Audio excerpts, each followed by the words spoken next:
Hi, my beautiful family. Welcome back to Life-Changing True Stories. Today, I bring you a powerful and deeply loving story. Asterisk. The chandelier above sparkled like 1,000 frozen stars, casting dancing shadows across the marble floor of the grand ballroom. Olivia Reed adjusted the strap of her borrowed evening gown, feeling completely out of place among New York's elite. She was here only because her boss had fallen ill, sending her as a representative from Morrison Architecture to this charity gala. At 23, she had never been surrounded by such wealth. Such carefully constructed perfection. She clutched her glass of sparkling water, watching couples glide across the dance floor with practiced grace. Olivia had grown up in a small Vermont town where community potlucks were the height of social gatherings. This world of designer dresses and million-dollar donations felt like a foreign country.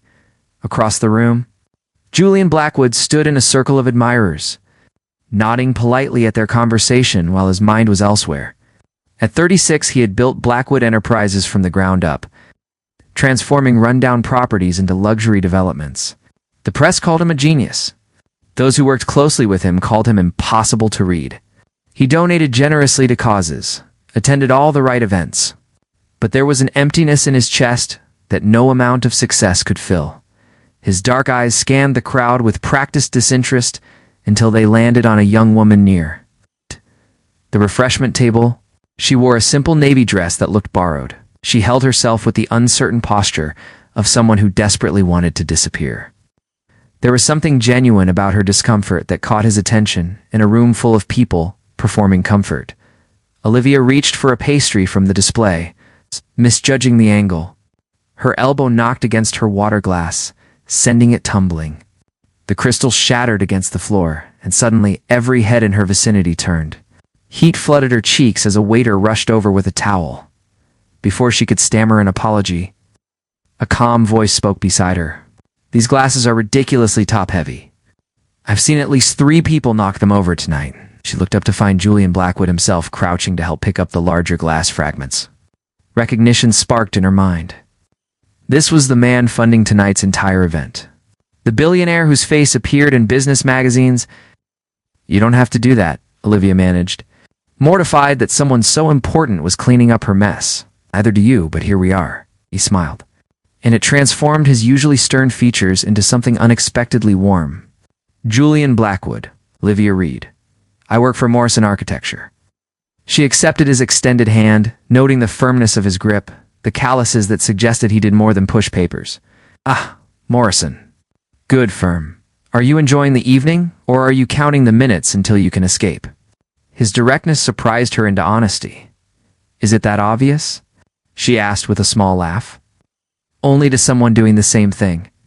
He guided her away from the cleanup, toward a quieter corner near the floor-to-ceiling windows overlooking Central Park. These events are necessary but exhausting. Everyone wants something, and everyone is pretending they don't. "What do you want?" The question escaped before she could stop it.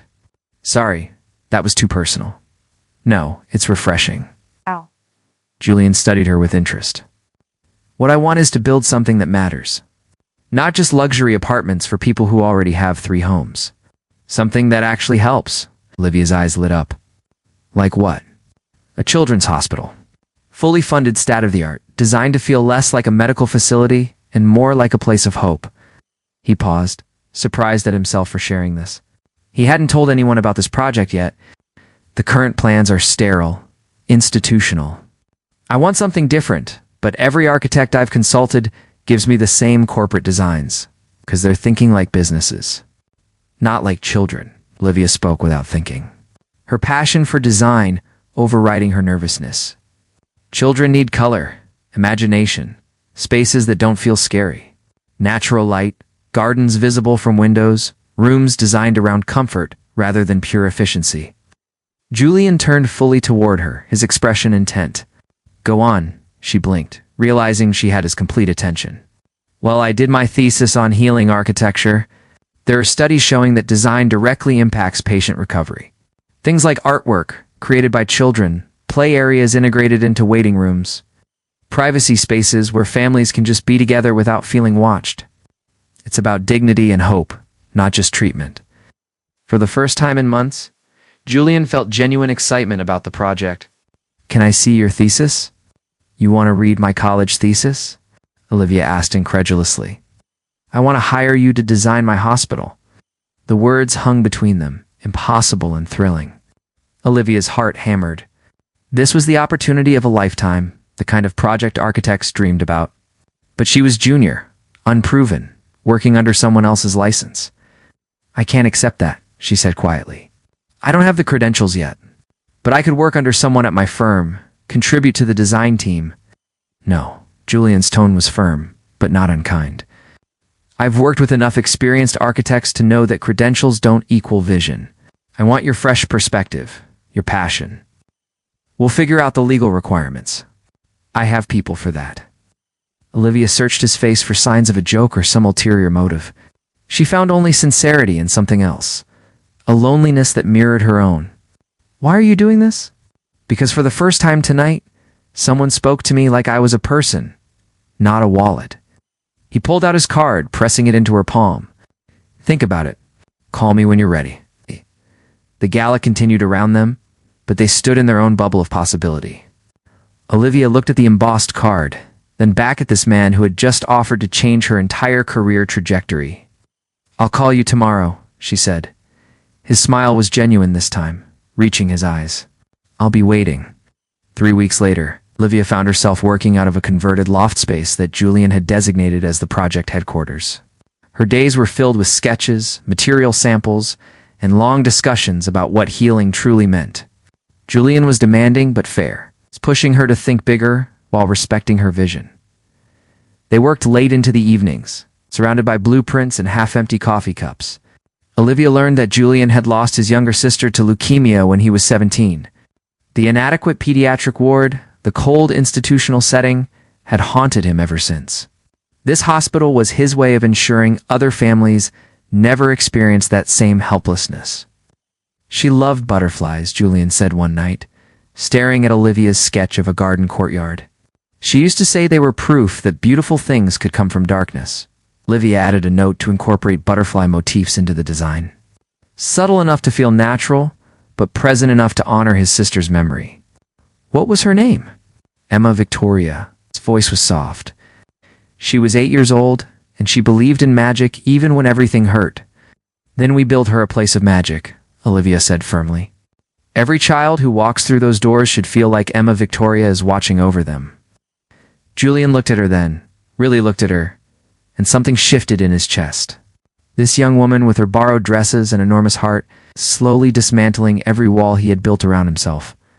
One evening, as autumn rain battered the windows, they worked in comfortable silence. Olivia stretched, her back aching from hours bent over drafting tables. Julian appeared beside her with 2 mugs of tea. You should go home, he said. You've been here for 12 hours? So have you? She accepted the mug gratefully, their fingers brushing in the exchange. The touch sent an unexpected warmth through her. I live for work. You shouldn't have to. Maybe I'm not just working. The words slipped out, and Olivia immediately wished she could take them back. The air between them grew heavy with unspoken feelings. Julian set down his mug carefully. Olivia, I need to be honest with you about something. Her heart raced. Okay. When I hired you, it was purely professional. Your vision, your passion, that's what I needed. But somewhere along the way, this stopped being just about the hospital. He ran a hand through his dark hair, a rare gesture of uncertainty. I find myself looking forward to these late nights. Not because of the work, but because of you. Olivia's breath caught. She had felt it too, this growing connection that went beyond architecture and shared purpose. But she was young, inexperienced in matters of the heart. Julian was sophisticated, worldly, someone who had lived an entire lifetime before she finished college. I don't know what to say, she whispered. You don't have to say anything. I just needed you to know. He stepped back, creating professional distance again. If this makes you uncomfortable, I apologize. The project is more important than my feelings. But as thunder rolled overhead and rain streaked down the windows, Olivia realized that she didn't want distance. She wanted to understand this man who hid his kindness behind business acumen, who built monuments to his sister's memory while pretending it was just another real estate venture. Julian, she said softly. And when he turned back, She saw vulnerability in his eyes that matched her own. "I'm glad you told me." The moment stretched between them, full of possibility and fear, and the beginning of something neither of them quite understood yet. Outside, the city sparkled through the rain. Indifferent to the quiet revolution happening in a converted loft where two hearts were learning to speak the same language. The weeks that followed were a delicate dance of professional boundaries and personal longing. Olivia and Julian continued their work on the hospital, but now every conversation carried an undercurrent of something deeper. They were careful, always maintaining proper distance, yet their eyes would meet across the drafting table and linger. Just a moment too long. The hospital design was coming together beautifully. Olivia had created spaces that felt alive with hope. Garden atriums brought nature indoors, with glass walls allowing bedridden children to watch butterflies and birds. Treatment rooms featured adjustable lighting that could shift from clinical brightness to warm sunset hues. Play areas were integrated into every floor. Designed with input from child psychologists and former pediatric patients, Julian watched her present these ideas to the board of directors with quiet pride. She'd grown more confident in the months they had worked together. Her voice steady as she explained the research behind each design choice. When the board unanimously approved the plans, Olivia's face lit up with joy that made Julian's chest tighten. After the meeting, they returned to the loft to celebrate. Julian uncorked a bottle of champagne while Olivia stood at the window, watching snow begin to fall over the city. It was late November, and the world outside looked like a snow globe coming to life. "We did it," she said softly, accepting the glass he offered. "Emma Victoria Hospital is really going to happen." "You did it," Julian corrected. "I just wrote the checks." "You gave it a soul." They toasted, the clink of crystal glasses marking a moment of triumph. But as Olivia sipped her champagne, she felt a sadness creeping in. The project was approved. Soon, actual construction would begin, and her role would shift to occasional consultations. These intimate evening work sessions would end. "What happens now?" she asked, voicing the question that had been haunting her. Julian set down his glass. "Now we break ground in the spring. You'll oversee the design implementation, work with the contractors to ensure your vision is realized exactly as planned." "Oh." "That's not what I meant." Olivia turned to face him fully. "What happens with us?" The question hung in the air between them. Julian had been preparing for this conversation, yet now that it was here, he found himself at a loss. He had spent months convincing himself that his feelings for Olivia were simply admiration for a colleague, that the way his heart raced when she smiled was just appreciation for her talent. But he was done lying to himself. "I don't know," he admitted. "I'm 36 years old, Olivia. I've been married before. It ended badly. My ex-wife, Catherine, she was part of my world. She understood the business, the social obligations, all of it. But when I told her I wanted children someday, wanted a family beyond just the two of us, she looked at me like I'd asked her to give up everything." He moved to the window, standing beside Olivia, but not touching. "She said children would ruin her figure, her freedom, her life, that I was selfish for even wanting them. We divorced 2 years later.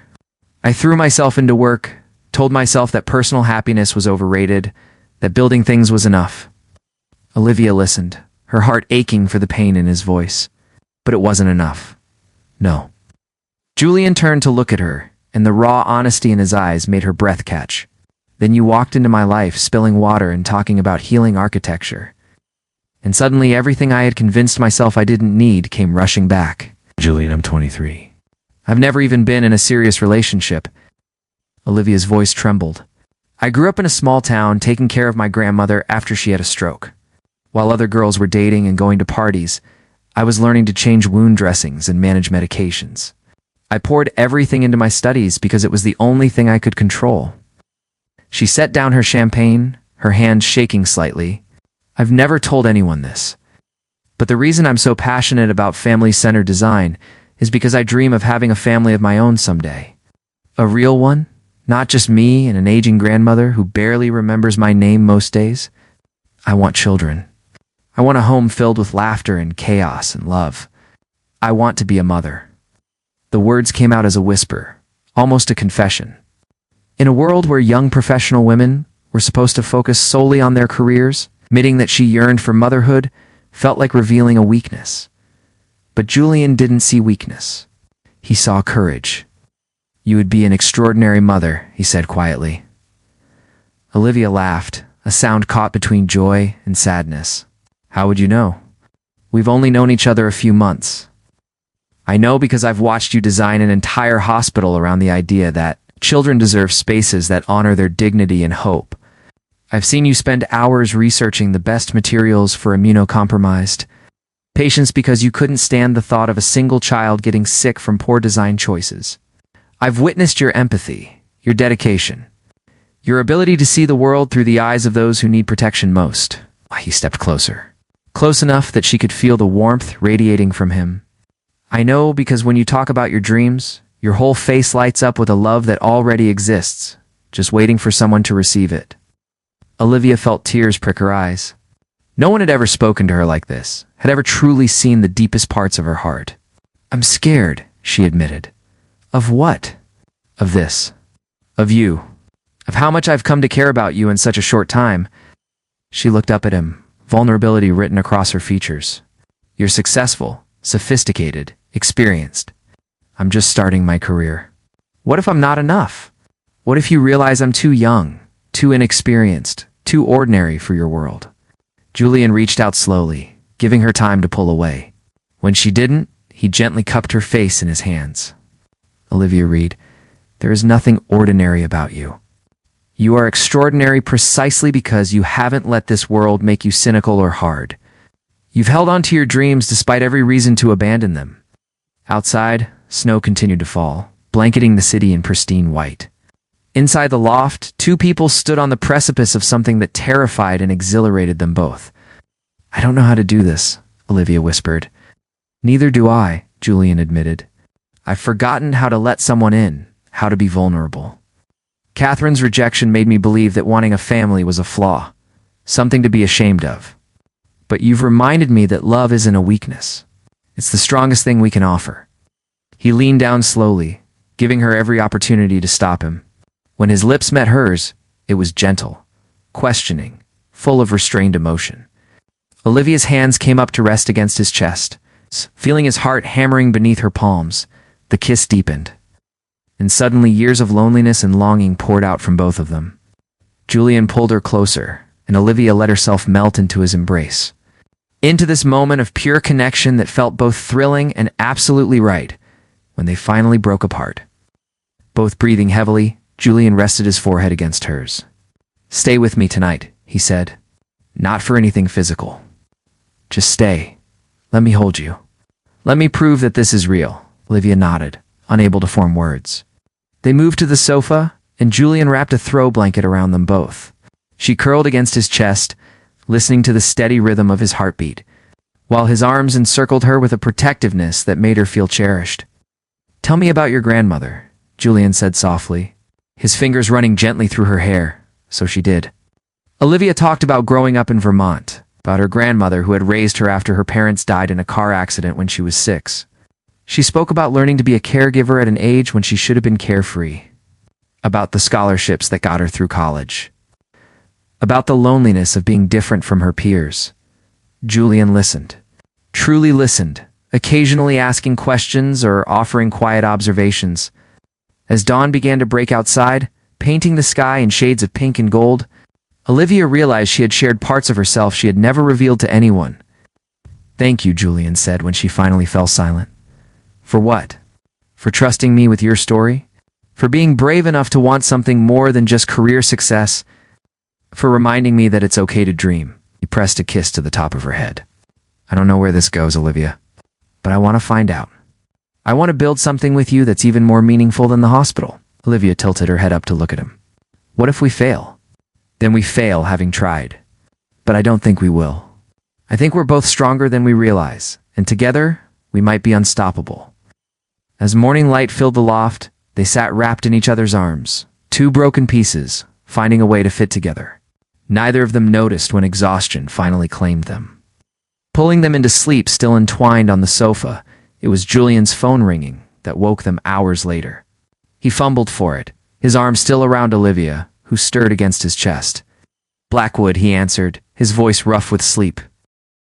The conversation was brief, and when he hung up, his expression was troubled. That was my lawyer. Catherine is contesting the divorce settlement. She's claiming I hid assets. Olivia sat up, instantly alert. Did you? Of course not. But this means months of legal battles, depositions, media attention. He ran a hand over his face. She's doing this to punish me, to make my life difficult, and we'll handle it, Olivia said firmly. Together. Julian looked at her, this young woman who had come into his life like a bolt of lightning, changing everything. Are you sure? This won't be easy. Catherine can be vicious when she wants to be. She'll dig into my life, and by extension yours, I'm sure. Olivia took his hands in hers. You said we're building something meaningful? Well, meaningful things are worth fighting for. But over the following weeks, as Catherine's legal assault intensified, Olivia began to understand the reality of Julian's world. Paparazzi followed them. Tabloids ran stories painting her as a gold digger, a naive girl being manipulated by a powerful man. Her phone buzzed constantly with messages from reporters wanting comments. The pressure became suffocating. Olivia tried to stay strong, but the constant scrutiny wore her down. Her colleagues at Morrison Architecture began treating her differently, some with envy, others with pity. The hospital project, once her source of joy, now felt tainted by association with the scandal. One evening, she sat in the loft alone, staring at the blueprints spread before her. Julian was at yet another lawyer meeting, and she felt the weight of everything crushing down on her. Was she strong enough for this? Could she really handle being part of Julian's complicated public life? Her phone buzzed. Another tabloid story, this one featuring photos of her from college. Unflattering angles and cruel captions, questioning what a billionaire saw in such an ordinary girl. Tears finally came. Hot and bitter. She had been so brave, so certain that love could conquer anything. But maybe she had been naive. Maybe Julian deserved someone who could navigate his world with grace. Someone who wouldn't wilt under pressure by the time Julian returned. Olivia had made a decision that broke her heart.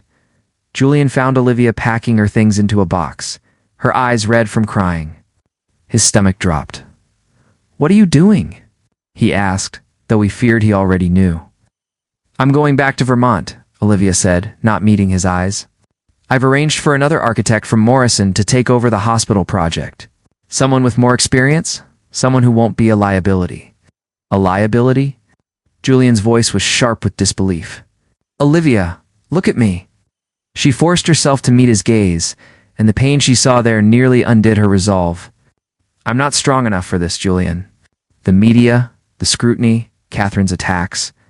Every day there's a new story about how I'm using you, how I'm too young, too inexperienced, not good enough. And maybe they're right. They're cruel and they're wrong, and I won't let you believe their lies." Julian crossed the room, stopping just short of touching her.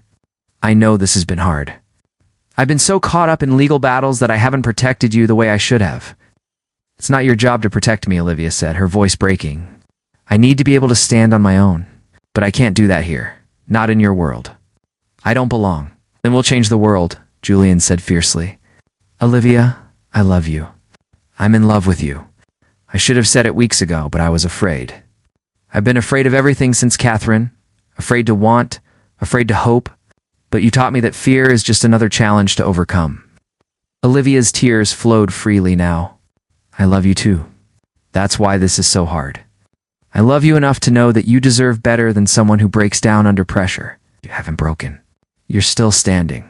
You're still fighting, even if fighting means walking away to protect yourself. That's not weakness, Olivia. That's survival." Julian finally closed the distance between them, gently taking her hands. "But I'm asking you not to survive alone.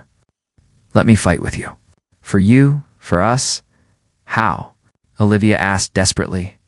"How do we make this work when the whole world is against us?" "We start by remembering why we're doing this. Not for them, not for the tabloids or Catherine or anyone else. For us. For the life we both dream of." Julian reached into his pocket and pulled out a folded piece of paper. "I was going to wait, but I think you need to see this now." Olivia unfolded the paper with shaking hands. It was a deed to a property in Vermont, not far from her hometown. Attached was an architect's rendering of a beautiful facility labeled Emma Victoria Family Resource Center. "What is this?" she whispered. It's the first of what I hope will be many. Centers dedicated to supporting families who are caring for sick children. Resources, respite care, counseling, financial assistance. Everything my family needed when my sister was dying. Everything your family needed when you were caring for your grandmother. Julian's voice was thick with emotion. You said you wanted to be a mother, to create family beyond just yourself. This is how we do it. We become a family to those who need one most. Olivia stared at the rendering, seeing not just a building but a vision of purpose, of healing, of love multiplied. You did this for me? I did this for us. And for Emma, and for every child and caregiver who needs to know they're not alone. Julian cupped her face gently. Come back to Vermont with me. Not to run away, but to build something real. Something that matters more than tabloid stories or legal battles. But the hospital project, Olivia protested weakly, will continue with you as lead architect, working remotely. Technology exists for a reason. And when you need to be in New York for site visits, I'll make sure you're protected. Better security, better legal support, everything you need to feel safe. Olivia searched his eyes, seeing determination and love and hope blazing there. Slowly, she nodded. Okay, yes, let's do this. The relief on Julian's face was profound. He pulled her into his arms, holding her so tightly she could barely breathe, and she didn't care. They stood there for long moments, two people who had almost lost each other now clinging to the second chance they had been given. I promise you, Julian murmured into her hair. I will spend every day proving that you made the right choice. That we made the right choice. The transition to Vermont happened faster than Olivia expected. Julian purchased a beautiful farmhouse with enough land for privacy, but close enough to town that she didn't feel isolated. He set up a state-of-the-art home office, where she could work on the hospital design while also planning the family resource. Santa Catherine's legal attacks continued. But with Olivia out of the immediate spotlight, the media interest waned. Julian's lawyers were relentless, and eventually, Catherine's case fell apart under scrutiny. The divorce was finally truly settled. Through it all, Julian and Olivia grew stronger together. They learned each other's rhythms, their quirks and fears and dreams.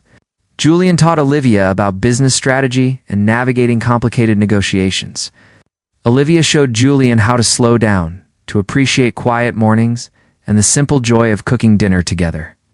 6 months after their near breakup, the Emma Victoria Family Resource Center held its grand opening. The building was everything Olivia had envisioned and more. Warm, welcoming spaces designed for comfort rather than institutional efficiency. A library filled with resources. Private rooms where families could rest without judgment. A community kitchen where people could cook and share meals. Gardens where children could play and parents could breathe. Local families attended the opening, many with tears in their eyes as they toured the facility. One mother, whose son was battling cancer, approached Olivia with trembling hands. Thank you, the woman said simply. You have no idea what this means. To have somewhere safe, somewhere that understands. Olivia hugged her, feeling the purpose of all their work crystallize in that moment. This wasn't about architecture anymore. It was about human dignity, about ensuring no one faced their darkest moments alone. Julian watched from across the room, his heart full. He saw Olivia surrounded by children, laughing as they showed her their drawings. And he knew with absolute certainty that this was the woman he wanted to spend his life with. That evening, as they walked through the gardens of the center, Julian took Olivia's hand. The sun was setting, painting the Vermont sky in brilliant oranges and purples. Butterflies danced among the flowers they had planted in Emma's honor. Do you remember that night in the loft? Julian asked. When you whispered that you wanted to be a mother? Olivia nodded, a soft smile playing on her lips. I was so nervous saying it out loud. It felt like admitting to a secret dream I wasn't supposed to have. You changed my life that night, Julian said. You reminded me that dreams aren't just allowed, they're necessary. And I've spent every day since then dreaming about our future. He stopped walking, turning to face her fully. The setting sun created a halo of light around them both. From his pocket he pulled out a small velvet box. Olivia read, You have shown me that love isn't about perfection or having all the answers.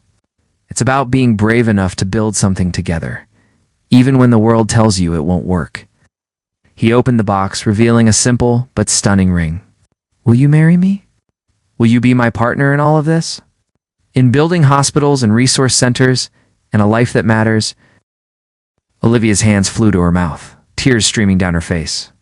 Yes, she managed through her emotion. Yes, absolutely yes. Julian slipped the ring onto her finger, and then they were kissing, laughing, crying all at once. Around them, butterflies continued their dance, as if Emma herself was celebrating this moment. I want children with you, Julian said when they finally broke apart. I want the chaos and the laughter and the sleepless nights. I want to build a family that's ours, and I want to keep creating these centers so other families have the support they need. We'll do it all, Olivia promised. Together, they stood there as darkness fell, wrapped in each other's arms, making plans for their future. The Emma Victoria Hospital in New York was nearing completion, its design already being praised as revolutionary in pediatric care. Plans were underway for 3 more family resource centers across the country. And now, they had their own family to look forward to. A year later, Olivia and Julian stood in the garden of their Vermont home surrounded by friends and family. She wore a simple white dress, and he wore a suit with a butterfly pin on his lapel in honor of his sister. As they exchanged vows, promising to love each other through all of life's challenges. Children from the resource center scattered flower petals at their feet. I once thought my life was just about survival, Olivia said during her vows. About getting through each day and maybe, if I was lucky, building a decent career. But you showed me that life can be about thriving. About creating beauty and meaning and love that extends beyond just ourselves. Julian's voice was thick with emotion as he spoke his vows. You walked into my life when I had forgotten how to hope. You reminded me that vulnerability isn't weakness, that dreaming isn't foolish, and that the greatest buildings we can construct are the families and communities we nurture. I promised to spend every day honoring the courage it took for you to whisper your dreams into existence. When they kissed as husband and wife, the assembled guests cheered. But for Olivia and Julian, the noise faded away. There was only this moment, this promise, this beginning. 2 years later, Olivia sat in a rocking chair in the nursery they had carefully designed together. In her arms, their daughter, Emma Victoria Blackwood, slept peacefully.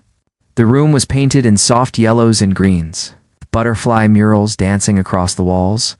Julian entered quietly, placing a gentle kiss on his wife's head before gazing down at their daughter. She's perfect, he whispered. She is, Olivia agreed. And in a few years, she'll have a sibling. I'm pregnant again. Julian's face lit up with joy. He knelt beside the rocking chair, placing his hand gently on Olivia's stomach. Our family keeps growing, in every way, Olivia said, thinking of the network of Emma Victoria centers, now operating in 12 states. Thinking of the families they had helped, the children whose lives had been touched by their vision. We're building something that will outlast us both. Legacy, Julian said softly. Love, Olivia corrected. We're building love. As moonlight streamed through the nursery window, the young family sat together in peaceful silence. Outside in the garden, butterflies rested on flowers planted in honor of a little girl who had believed in magic. Inside, 2 people who had found each other against all odds held tight to the miracle they had created. Olivia thought back to that night in the Manhattan loft, when she had nervously whispered her dream of motherhood, never imagining where that confession would lead. She had been so afraid, so convinced that wanting a family made her weak or unfashionable. But Julian had heard her truth and recognized it as strength. Together, they had built not just one family, but a network of support that made countless families possible. They had proven that dreams spoken aloud have power, that vulnerability is the beginning of connection, and that love multiplied is never diminished. Thank you, Olivia whispered to Julian. For what? For listening. For hearing not just my words, but my heart. Julian kissed her softly. Thank you for being brave enough to speak in that moment. Surrounded by the family they had created and the legacy of love they were building. Both Olivia and Julian knew that every challenge they had faced had been worth it. Every tear, every fear, every moment of doubt had led them here. To this place of profound peace and purpose, the virgin who had whispered of wanting to be a mother had become not just a mother, but a creator of hope for countless others. The millionaire who had forgotten how to dream had remembered that the greatest wealth is measured not in money, but in the lives we touch and the love we leave behind. Their story was far from over. There would be challenges ahead, sleepless nights with babies, difficulties in expanding their centers, the normal struggles of marriage and parenthood. But they would face it all together, two people who had learned that the most intimate moment isn't physical, but the moment when souls recognize each other and choose to build something beautiful. As Emma Victoria stirred in her mother's arms, opening her eyes to look up at her parents with innocent wonder, both Olivia and Julian smiled. This was what they had been building toward all along. Not just a hospital or resource centers or even a marriage. They had been building tomorrow, one whispered dream at a time. Thank you for taking time to listen to this story. If you enjoyed this content, don't forget to click like. Share this story with your friends and family, and subscribe to the channel so you don't miss out on more meaningful stories.